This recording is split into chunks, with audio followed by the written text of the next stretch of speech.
বিরল অসুখে ভুগছেন বলিউডের আলিয়া ভাট। বলিউডের অনন্য অভিনেত্রী হিসেবে ইতোমধ্যে বেশ শক্ত জায়গা তৈরি করেছেন আলিয়া ভাট। সম্প্রতি জানা গেল এক বিরল অসুখে ভুগছেন প্রতিভাময়ী এ অভিনেত্রী।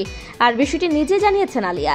এনডিটিভির প্রতিবেদন অনুযায়ী সম্প্রতি নিজের এক গুরুতর অসুখের কথা প্রকাশ করেছেন Alia Bhatt. Attention deficit disorder নামের এই অসুখটিতে অভিনেত্রী নাকি ছোট থেকেই ভুগছেন। এই অসুখের উপসর্গ কেমন এবং কিভাবে তাকে ভুগতে হয় সে বিষয়ে এক সাক্ষাৎকারে জানিয়েছেন আলিয়া।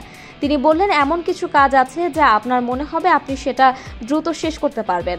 আমার এডিডি আছে, তাই কোনো কাজে খুব বেশি সময় দিয়ে উঠতে পারি না, ফলে এমন কাজ করতে হয় যা দ্রুত করা যায়। এই অসুখের কারণে বিয়ের দিনও আলিয়া তার মেকআপ আর্টিস্টকে কড়া ভাষায় কথা বলেছিলেন বলেও জানান। আলিয়া ভাট বলেন, আমার বিয়ের দিন আমার makeup artist Punit B Saini এর বলেছিলেন, আলিয়া এবার তোমার আমাকে 2 ঘন্টা সময় দিতেই হবে।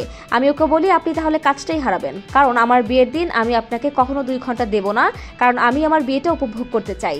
আলিয়া 2022-এর এপ্রিলে রণবীর কাপুরকে বিয়ে করেন। আলিয়া ভাটকে আগামীতে দেখা যাবে ভাসান বালা পরিচালিত জিগরা সিনেমায়।